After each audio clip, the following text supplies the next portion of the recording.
tema dessa noite é ilumine o seu interior. Ilumine o seu interior. Como eu faço sempre, eu oro muito a Deus pedindo que Deus fale comigo para eu falar com vocês. Que Deus me dê uma palavra para eu trazer essa palavra para vocês.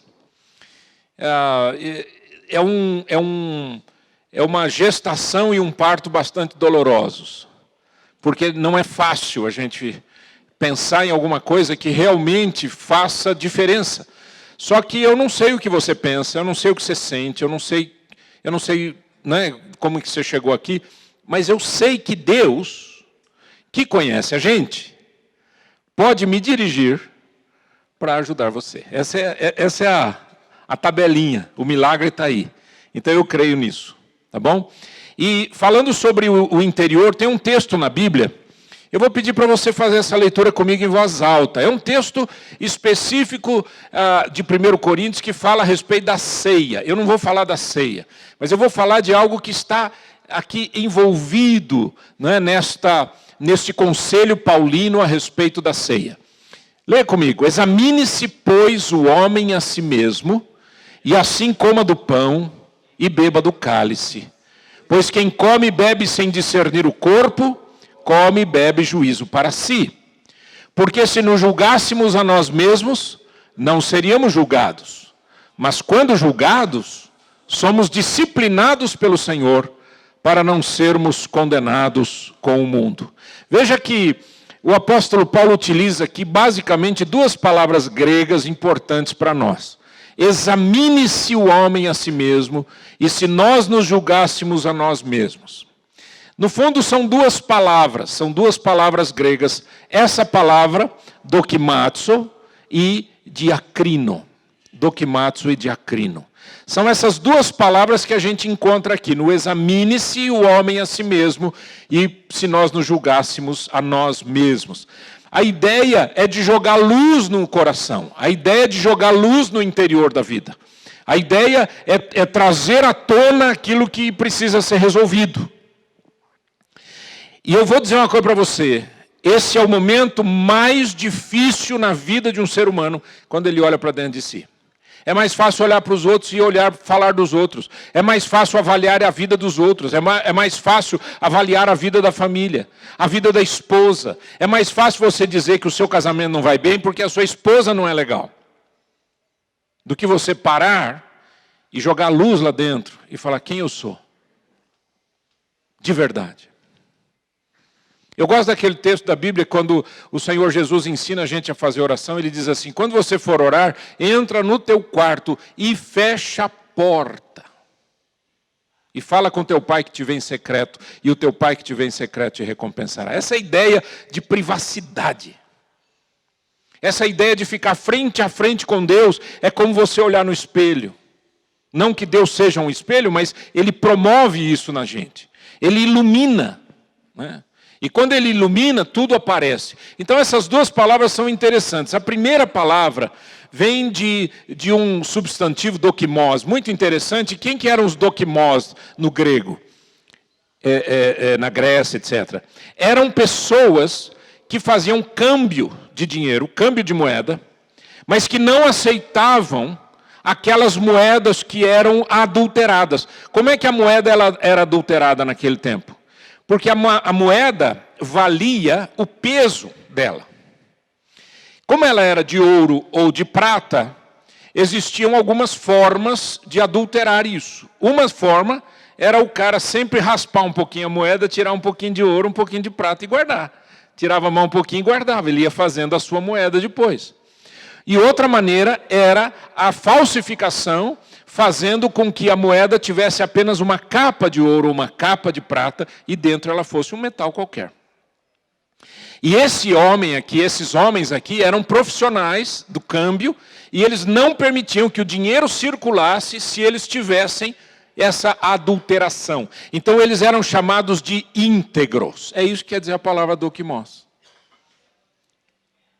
A ideia é de provar, né? Olhar a moeda, olhar o dinheiro e provar. Isso é verdade, isso é verdadeiro, isso é real. Então essa ideia fica também naquela palavra lá de Paulo, examine-se o homem a si mesmo.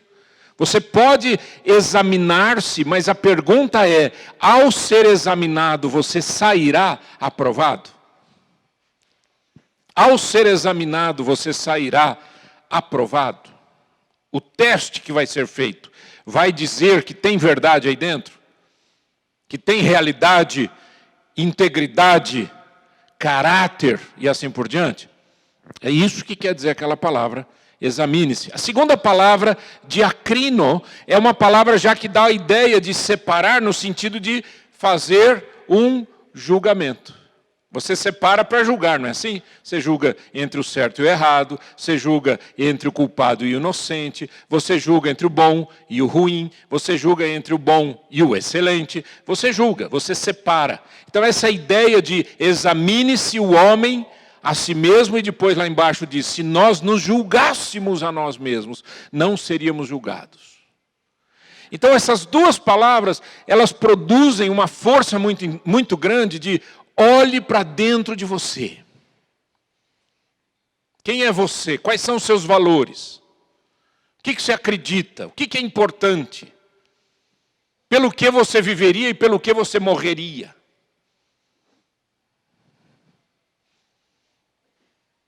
Essa dinâmica, eu digo que é difícil de fazer, não porque seja complicado, ela é difícil de acontecer porque a gente foge disso. Porque a pior coisa que tem é quando você olha para você.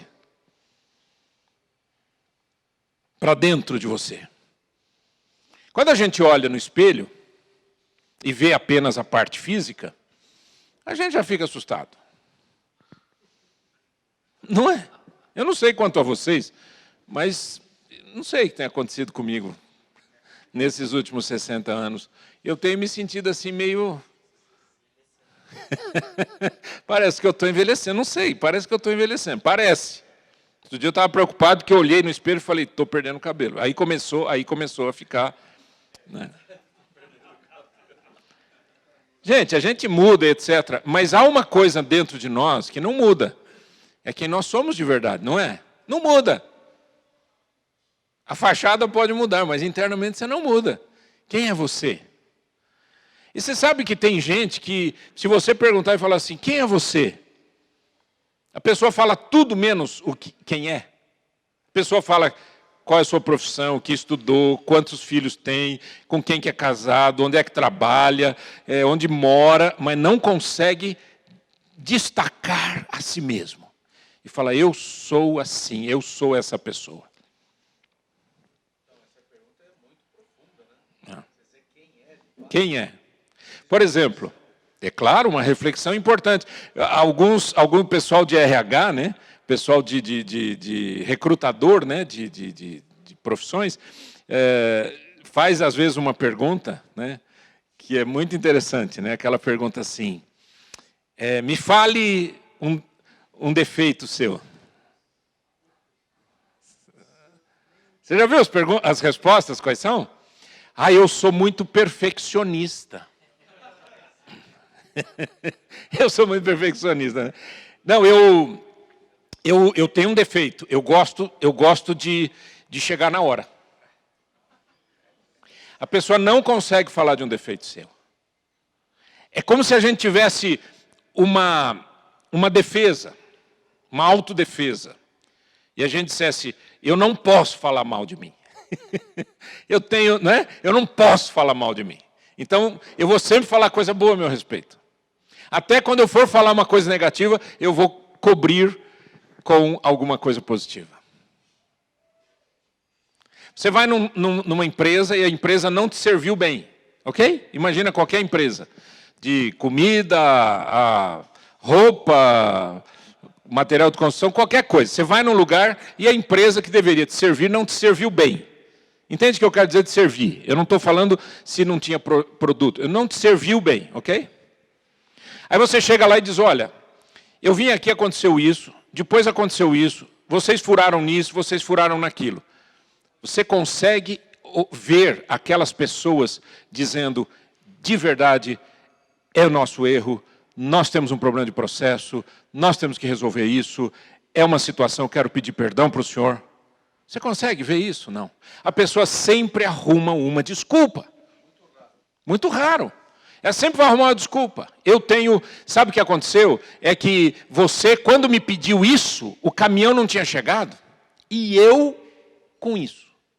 E eu com o caminhão. Eu não tenho nada a ver. A culpa é sempre do outro, né? E isso acontece desde Adão e Eva, né? Então, examinar-se é alguma coisa extremamente importante para pensar criticamente sobre si mesmo.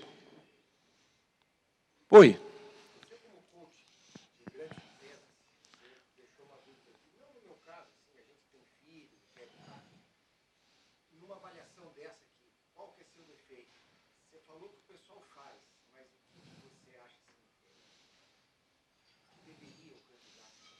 O candidato, a primeira coisa, tinha que fazer isso aqui, autoavaliação. Porque se não fizer isso, não tem resposta. Não, é verdade, não tem resposta. Se você não fizer uma avaliação crítica a seu respeito, você não tem resposta para dizer qual que é o seu defeito, qual é o seu problema, o que seja. A pessoa não fala. Porque nunca parou para pensar. Então, a primeira coisa que a gente tem que ajudar as pessoas, ajudar os filhos, ajudar nós mesmos, é sempre fazer um pensamento crítico a respeito de si mesmo. Eu sou, de verdade, quem eu tenho mostrado ser? O que as pessoas enxergam em mim é quem eu sou dentro de casa, quando eu não estou de terno, eu estou de chinelo e calção? Eu sou aquilo que as pessoas enxergam a meu respeito quando eu estou com a minha esposa e o trato com a minha esposa é absolutamente igual ao trato que eu tenho publicamente? É isso que eu falo de pensar criticamente sobre si mesmo para descobrir os seus próprios erros, o que é real, o que não é real, o que é certo, o que é errado, o que é estagnação, o que é progresso, o que é ponto forte, o que é defeito e assim por diante. Mas se não fizer esse exercício, não anda. Esse desenho mostra para a gente exatamente o que a gente faz. A gente olha do ponto de vista da gente. Do lado de cá é 6, do lado de lá é 9. Não é verdade? Você já viu isso, né? Então, essa ideia é a seguinte: está todo mundo errado. Esse aqui acha que o outro está errado. E aquele está errado, aquele acha que esse está errado. Mas ninguém para e diz, eu estou errado. Ou, eu estou certo, mas ele também está certo. Depende do ponto de vista, depende de onde eu estou, depende do que está acontecendo, depende do movimento das coisas e assim por diante. Se colocar na posição do outro, no lugar do outro, chama-se empatia. Eu estou com o meu coração apertado, e eu vou te dizer, isso daqui a gente está gravando, isso daqui vai para o YouTube. Eu queria que você, inclusive, publicasse, compartilhasse com seus amigos. E eu quero publicamente deixar isso daí. Se 10 pessoas vão assistir, se 1000 pessoas vão assistir, não importa. Mas eu tenho uma coisa no meu coração que está apertado. Tem uma menina de 16 anos, chamada Greta Thunberg, que está sendo cantada em versos e prosa aí no mundo e tal, não sei o que, o pessoal falando, porque ela luta contra o aquecimento global e lutando pelo clima do mundo, certo? E por causa disso, ela foi para a ONU, e lá na ONU ela discursou, e inclusive foi muito enfática, dura, etc, etc. Com isso, tem gente falando bem dela e tem gente falando muito mal dela. E eu fiquei muito preocupado com as críticas negativas, porque é uma menina. Mas é uma menina que tem uma síndrome chamada síndrome de Asperger. Ela vê o mundo em preto e branco, não cores. Ela vê sim ou não, 0 e 1, igual ao computador. Então chegaram para ela um dia e disseram, olha, existe um aquecimento global e isso está piorando, e a hora que piorar, piorou e vai morrer gente, vai morrer isso, vai morrer aquilo. Ela enxergou isso, assumiu como verdade e é isso que ela luta. Só que as pessoas, principalmente aqui no Brasil, pelo menos eu vou ouvindo, assim, criticam ferozmente, xingando essa menina. Eu fiquei até preocupado se essa menina um dia ainda não pode tirar a vida dela. Porque ela diz que ela sofre todos os dias pelo planeta. Você pode achar uma besteira, mas para ela não é, e pela condição que ela tem, física e emocional, não é besteira. Certo? Estão entendendo o que eu estou falando? Se o planeta vai aquecer ou não, isso daí não é uma discussão minha. Não sou cientista para falar sobre isso. O que eu quero dizer é o quanto que a gente vê uma verdade e não consegue enxergar, colocar-se no lugar do outro para ver o que o outro está sentindo. O que o outro está passando. A luta que essa pessoa está passando. A dor que essa menina está passando. Ah, mas tem gente botando dinheiro, não sei o quê. Independentemente disso, é um ser humano que carece da nossa graça e bondade. Faz sentido o que eu estou falando, queridos? A gente fala Asperger, alguma coisa assim. Asperger, escreve Asperger. Né? Ela ficou, por exemplo, até os 11 anos, não até os 11 anos, mas parece que aos 11 anos ela ficou completamente em silêncio. Porque é uma síndrome na fala, muito forte. Ela ficou em completamente silêncio. Então ela diz até hoje que ela só abre a boca para falar aquilo que interessa para ela. Aí você vai dizer, ela não tem empatia pelos outros? Talvez não, por causa da condição dela. Mas o problema não é esse, o problema é quem não tem isso. Xingar uma menina como essa. Deu para entender o que eu quero dizer? É 6, é 9, é 6, é 9, é 6. O planeta vai esquentar. Outro dia eu estava lendo um artigo que dizia que nós vamos passar por uma pequena era do gelo. Aí os outros estão dizendo que eu estou pegando fogo. Então eu estou entre o gelo e o fogo. Eu preferi seguir com a minha vida tocando e fazendo o melhor que eu posso. Percebe? Tem até os cientistas discutem, até os grandes cientistas não têm um posicionamento claro a respeito disso. Então, o que a gente precisa ter, nós homens principalmente, queridos, né? Pense se essa menina fosse sua filha, e o mundo inteiro dizendo ela é louca, ela é bandida, ela é isso, ela é aquilo, ela está pegando dinheiro não sei quem, porque o Jorge Soros está atrás dela. Eu não sei de nada disso, não sei se isso é verdade, se é mentira. Uma coisa eu sei, é um ser humano que precisa de ajuda. E a ajuda que ela precisa, ela está tendo quando alguém chega para ela e diz, bacana, que legal que você está lutando pelo clima. E ela fica feliz com isso. Desculpa, eu fiz um parênteses aqui, não é o nosso assunto. Alguns conselhos, quem quer? Pelo menos uns 2 ou 3, muito bom. Nós estamos aqui com a grande maioria. Quem aceita ouvir alguns conselhos? Boa. Então vamos lá, obrigado. Agora nem contei que é para não ficar decepcionado. Então vamos lá, brincadeira. Primeira coisa, aceite a régua padrão. Tudo na vida existe régua. Régua que eu quero dizer é um padrão. Quando você diz que essa cor aqui é cinza, é porque você tem um padrão mental do que significa cinza, do que significa preto, do que significa branco e assim por diante, certo? Você tem um padrão, você tem uma régua. A régua nossa é a Bíblia. Toda a Escritura é inspirada por Deus e útil. Útil. Você não lê a Bíblia, você está perdendo muito. Percebeu? Ela é útil, ela ajuda. Ela ajuda você como homem, como marido, como profissional, como cidadão, como ser humano na vida, como amigo, como, sei lá, com tudo. Ela é útil. A Bíblia é útil para quê? Para o ensino, para a repreensão, para a correção, para a educação na justiça, a fim de que o homem de Deus seja perfeito e perfeitamente habilitado para toda boa obra. Use a Bíblia, leia a Bíblia, tenha a Bíblia, consulte a Bíblia. Na época que eu comecei meu ministério, a primeira Bíblia de estudo, eu ganhei, não lembro se eu ganhei ou se eu comprei, não, ganhei, era chamada Bíblia Vida Nova. Era uma bibliona grande assim, uma folha fininha, feita no exterior, se eu não me engano era na Coreia, não me lembro onde, era fantástica e com comentários.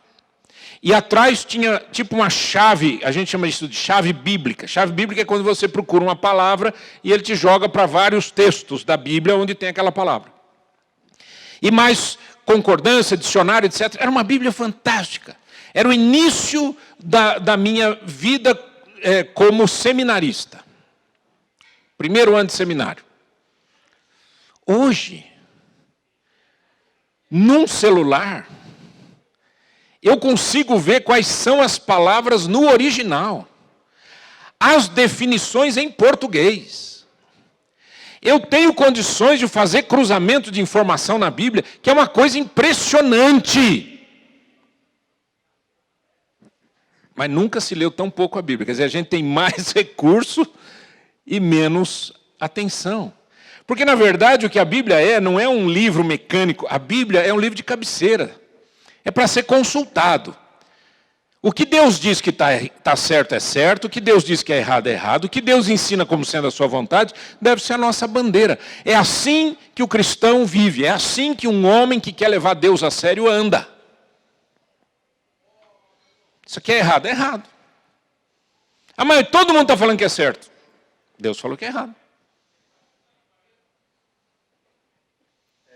Fala rapidinho que nós estamos gravando. Da interpretação, autoridades bíblicas, né? Sobre um determinado trecho da Bíblia tem uma interpretação e outro tem outra. Como é que eu, como conhecimento, Primeira coisa que a gente tem que fazer, a pergunta é sobre interpretação da Bíblia.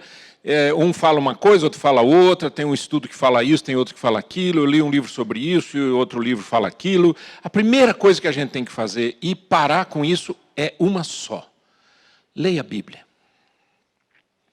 Porque, se você não lê a Bíblia, não adianta ler comentário da Bíblia. Você vai no primeiro que gritar mais alto. Estão entendendo, não? Leia a Bíblia. Eu sempre digo para as pessoas, vai na fonte. Que me perdoem aqueles que são adeptos do espiritualismo, do espiritismo, da reencarnação. Mas uma vez um rapaz chegou para mim e falou assim, não, porque eu leio muito o Evangelho segundo Allan Kardec. Eu falei, por que você não lê o Evangelho segundo Jesus Cristo? Da onde saiu essa interpretação? Por que você não vai lá na fonte? Por que você fica lendo cópia de cópia de cópia de cópia? Vai na Bíblia, cara. Tem medo, né? Porque vai achar coisa lá que não está no outro. Leia a Bíblia. É simples assim. Mas é difícil.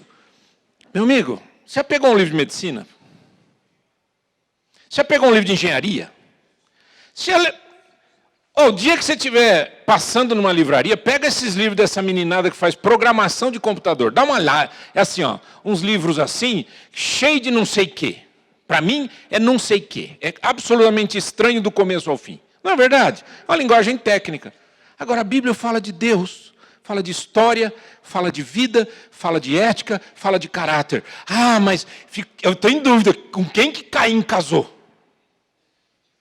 O que vai mudar na sua vida? Saber com quem ele casou se a Bíblia não fala. Fica na sua e vai ler o que interessa. Deu para entender ou não? Larga a mão, já passou essa fase estúpida, ignorante, de querer descobrir o que a Bíblia não diz. A Bíblia diz assim, tudo que foi revelado é para nós e para os nossos filhos. O que não foi revelado pertence a Deus. Ponto. Estou satisfeito. Certo ou não?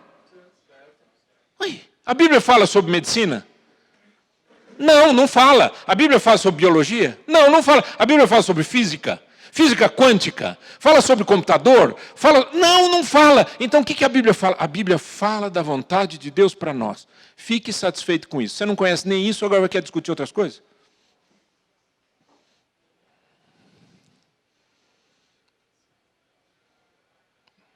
Hoje eu estou firme. Não, vocês estão entendendo o que eu quero dizer? Fique na base, fique naquilo que é simples, naquilo que é essência. Essência é uma coisa bonita, né? Essência é uma coisa bonita. Vamos continuar. Segundo, olha aqui, reconheça os seus erros. Lembra que eu falei do vendedor lá que você chega e reclama que ele fez, que ele não sei o quê, ele não consegue ver os seus erros? A Bíblia ensina para a gente que a gente tem que olhar para os nossos erros. Olha só esse texto, leia comigo em voz alta. Gálatas 6, versos 3 e 4. Porque se alguém julga ser alguma coisa, não sendo nada, a si mesmo se engana. Mas prove cada um o seu labor, e então terá motivo de gloriar-se unicamente em si e não em outro.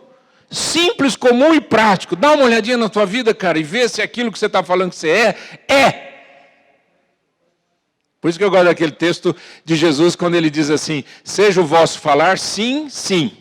Você não pode ler rápido, tem que ler devagar. Seja o vosso falar sim, sim. Não, não. O sim é sim.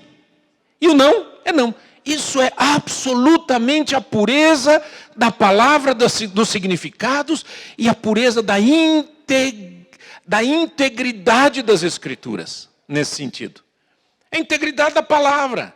Aquilo que você falou que é, tem que ser. Aquilo que você não é, não é. E diz que o resto vem do maligno. Exato, porque enrola. Então, se alguém julga ser alguma coisa não sendo nada, então, meu amigo, a primeira coisa é reconheça os seus erros.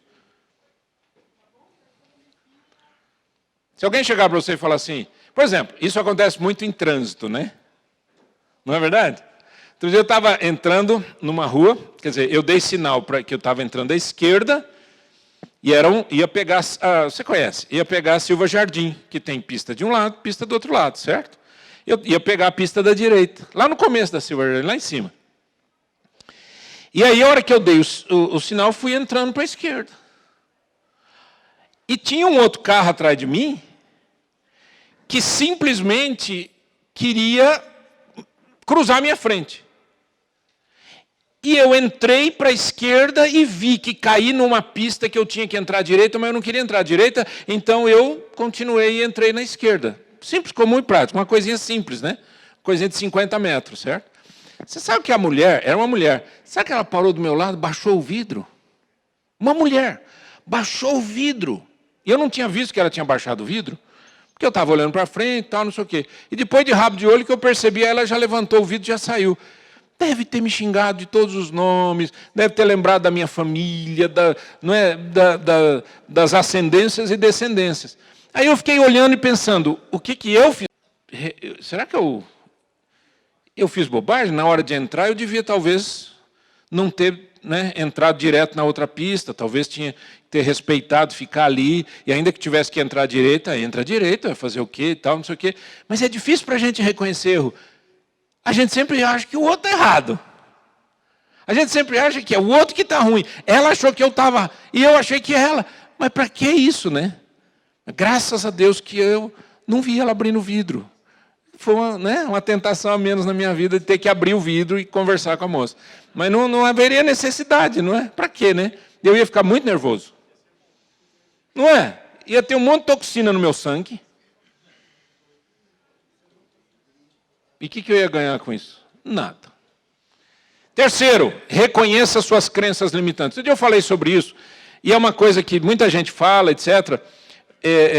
Tá se falando muito sobre isso, é muito interessante. O que são crenças limitantes ou crenças centrais, né? As crenças limitantes são generalizações sobre as coisas, pessoas e a vida de um modo geral. É quando você generaliza e você simplesmente acredita que aquilo é assim. Ok? Quer ver? A gente começa com isso na infância. Você chama a criança e diz assim, como é que foi lá na escola? Conta para o papai. Matemática não é para mim, eu odeio essa matéria. Isso se torna uma generalização para o resto da vida. Eu odeio matemática. Acabou.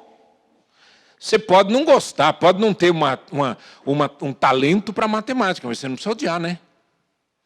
Só que isso vai acontecendo lá na infância, a gente vai trazendo isso. A gente vai buscando isso, vai se achando assim. Né? Rapaz, nós somos... cara, nós somos terceiro mundo. E quanto que eu já ouvi isso? Nós somos terceiro mundo. Brasileiro, brasileiro é tudo assim. Brasileiro é tudo gente estranha. Brasileiro é ruim. Brasileiro é desonesto. Brasileiro não tem caráter. Brasileiro é isso, brasileiro é aquilo. É verdade? Não. Não. Você conhece um brasileiro que é honesto? Então não é todo brasileiro que é desonesto. Você conhece um brasileiro que fala a verdade? Então não é todo brasileiro. É assim que a gente quebra uma crença limitante. Crenças, generalizações, você quebra com a verdade. Por isso que eu gosto daquele texto, quando Jesus disse, e conhecereis a verdade, e a verdade vos libertará. Você precisa conhecer a verdade de Deus. Mas a verdade como um instrumento de checar essas generalizações é fantástico. Dá uma olhada nesse exemplo que eu tirei de um livro. A situação qual é? Eu vou ler este livro. Então eu pego um livro e dou uma olhada no livro. A crença central, eu sou incompetente. Ok? O cara pega um livro, mas ele já tem uma crença dentro dele que ele diz... Eu não vou entender nada. Eu vou ler porque está todo mundo lendo. Mas eu sou... Certo?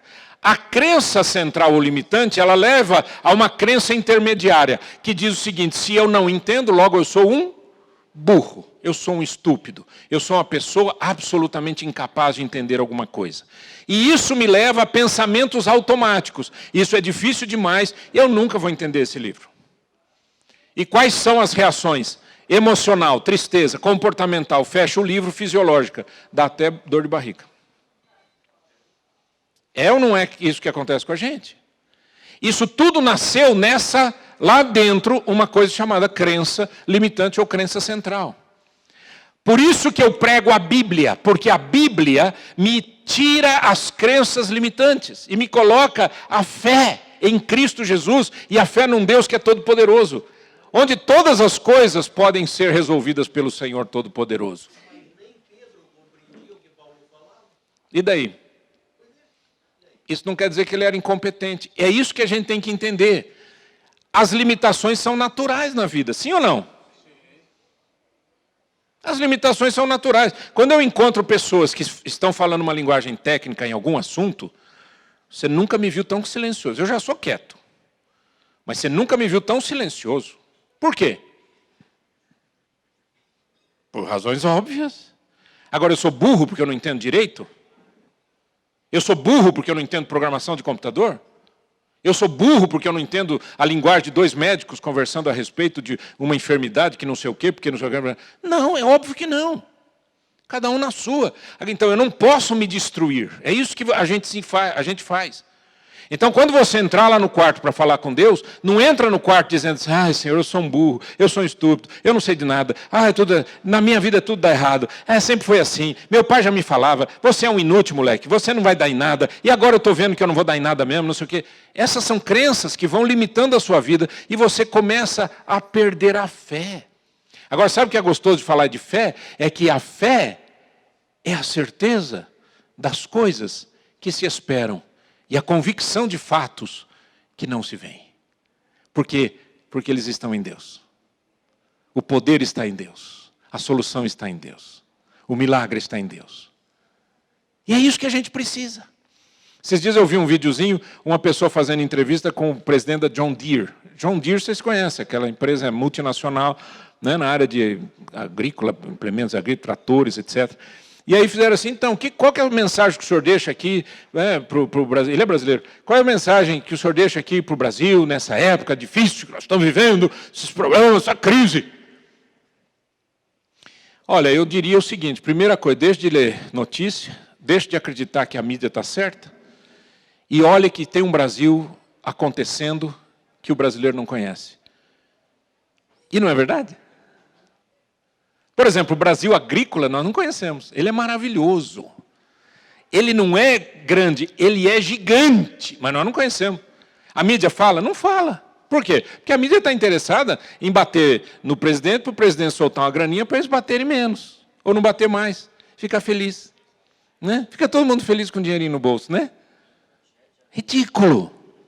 Só que todo mundo fica acreditando que é verdade. É verdade. E outra, nós estamos vivendo uma época, eu vou deixar gravado isso aqui para o resto da minha vida. Que vai, né? O dia que eu morrer, vocês falam assim, ó, o pastor Nácio falou um negócio, está lá no YouTube. Legado, vou deixar o legado. Mas olha, nós estamos vivendo uma época chata. É uma época chata, desagradável. Ridícula. Em que as pessoas ficam não, porque ele falou que eu não gosto de mim. Eu também não gosto dele. O presidente falou assim, porque os indígenas, o Raoni não representa todos os indígenas. Agora, aí a Globo foi correndo fazer entrevista com o Raoni. que o senhor acha das palavras do presidente? O presidente está errado, tem que sair, tem que ir embora. Aí todo mundo, não sei o quê. Aí os artistas vão atrás. Ai, que época chata que nós estamos vivendo, gente. Aí você desliga a televisão, sabe o que acontece? Continua faltando arroz na mesa. Continua faltando dinheiro para você pagar os seus boletos. Continua faltando dinheiro para você educar seus filhos. Culpa do governo. Não, a culpa é sua. A culpa é sua que acredita que as coisas vão cair do céu para você, porque você é bonzinho, porque você é legal. Isso é uma crença limitante ridícula. Eu sou cristão e trabalho igual um maluco. Eu creio no poder de Deus e trabalho de sol a sol. Eu creio na providência divina e luto e trabalho e estudo. Com 61 anos, estou estudando, estou na faculdade. Outro dia o LinkedIn soltou aí que eu tinha terminado, eu só tinha colocado lá o ano que vai terminar, que seria 2019, o meu curso, e aí comecei a receber uma enxurrada de gente me parabenizando que eu já terminei o curso. Fiquei até feliz, cara, fiquei até feliz. Olha o tipo de crença limitante, quando você dá desculpa, nunca assume seus erros, só dá desculpa, reclama de coisas, pessoas, situações, se entrega a pensamentos negativos, se entrega a hábitos inúteis, fala consigo mesmo de formas limitantes e inúteis.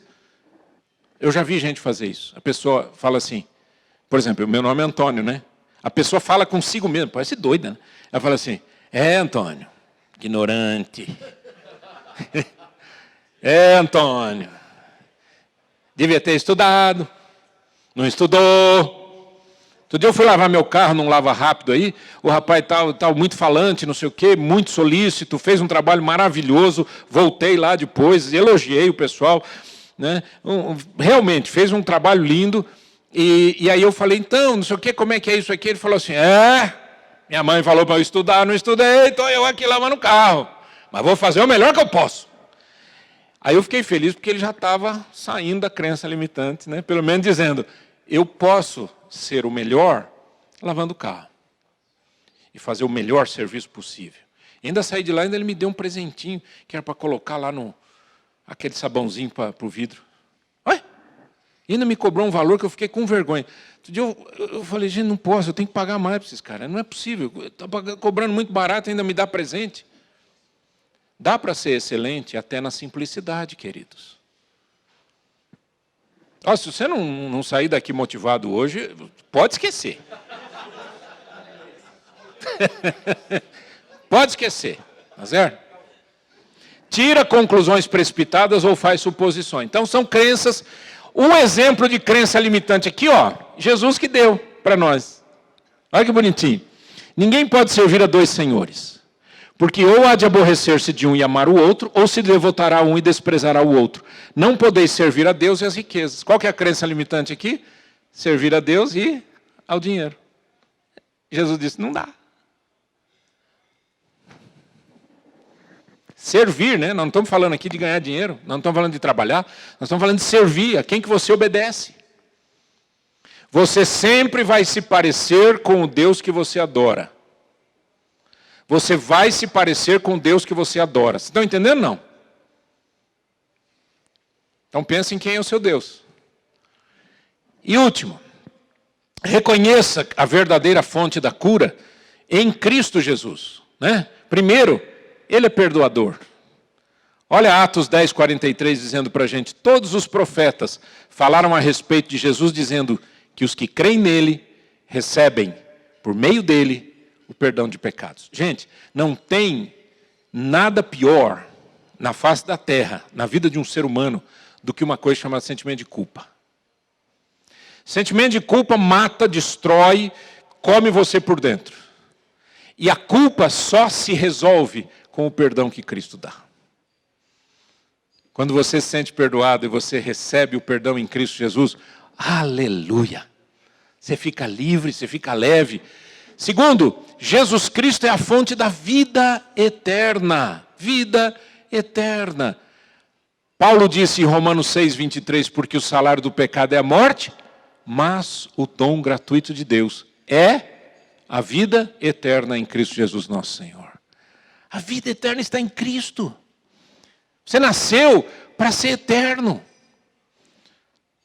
A sua vida não vai terminar quando o caixão fechar.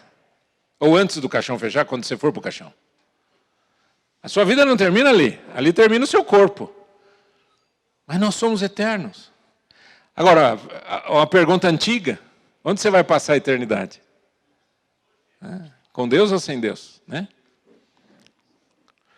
E terceiro, Jesus Cristo tem as palavras da vida, da piedade. Essa palavra piedade é uma palavra que fala de um relacionamento com Deus em que o seu coração é temente a Deus. Você se prostra na presença do Senhor. Paulo disse a Timóteo, 2 Timóteo 3, diz assim: se alguém ensina outra doutrina e não concorda com as sãs palavras de nosso Senhor Jesus Cristo e com o ensino segundo a piedade, olha aqui, sãs palavras de nosso Senhor Jesus Cristo e com o ensino segundo a piedade, é infatuado. Quer dizer isso? Soberbo, né? Não é não? Está cheio de si? Nada entende, mas tem mania por questões e contendas de palavras. Você conhece gente que tem mania por questões e contendas de palavras? É o mundo chato que nós estamos vivendo hoje, né? As pessoas falam do que não entendem. De que nascem inveja, quer dizer, essas questões e contendas de palavras de que nascem inveja, provocação, difamações, suspeitas malignas, altercações sem fim, brigas sem parar, por homens cuja mente é pervertida e privados da verdade, supondo que a piedade é fonte de lucro. Qual que é a grande crítica que se faz aos pastores hoje? Que os pastores estão atrás de lucro, não é assim? Essa é a grande crítica? Né? Pastores e padres, porque agora a turma está crescendo também. Tem erro? Tem. Tem gente que acha isso? Tem. E como que Paulo chama isso? De gente que tem mente pervertida e privada da verdade. Simples assim. Simples assim. A pergunta que eu faço para mim é a seguinte: já que nós estamos falando de autoavaliação, qual é o meu relacionamento com a verdade de Cristo? Qual é o meu relacionamento com Jesus Cristo? Então, tome decisões claras e objetivas e que sejam mensuráveis. Hoje, eu tenho me perguntado muito o que as pessoas fazem com tudo que aprendem. Presta atenção no que eu estou te falando, eu estou terminando. 2 minutinhos e acabou. Eu tenho me perguntado o seguinte: você vai num congresso sobre economia na agricultura brasileira, tá certo? Aí você sai de lá, um congresso que te ajuda no seu trabalho. Você sai de lá, você anotou um monte de coisa, você achou muito legal, não achou? Puxa, que legal isso, legal aquilo, não sei o quê. Aí você chega em casa, pega todo aquele material, bota num saquinho, enfia numa gaveta, num lugar que você não consegue mais achar. É ou não é? Você vai num culto, você ouve a mensagem, você vem aqui no Palavra de Homem, você sai daqui e diz: puxa, fez sentido aquilo. A minha pergunta para mim e para você é a seguinte: o que é que eu vou fazer com isso?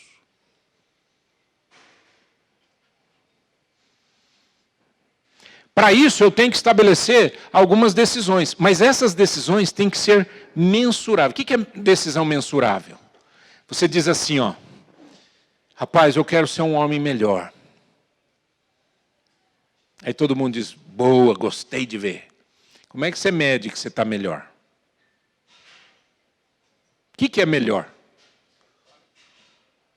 Não dá para medir.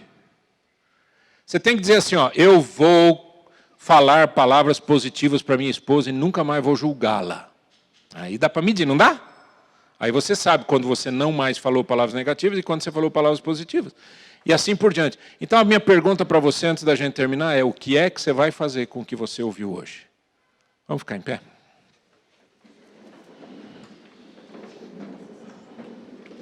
Eterno Deus, o Senhor conhece o nosso coração, e tudo que eu te peço é que o Senhor nos ajude, ó Deus, a tomarmos decisões claras, mensuráveis, objetivas, de coração, para a tua glória, em nome de Jesus. Amém. Deus te abençoe. Essa é uma mensagem do Palavra de Homem, o ministério de homens para homens, o ministério cristão. Participe conosco e entre na nossa página em www.palavradehomem.com. Deus te abençoe, uma boa semana para todo mundo. Que Deus nos guarde a todos.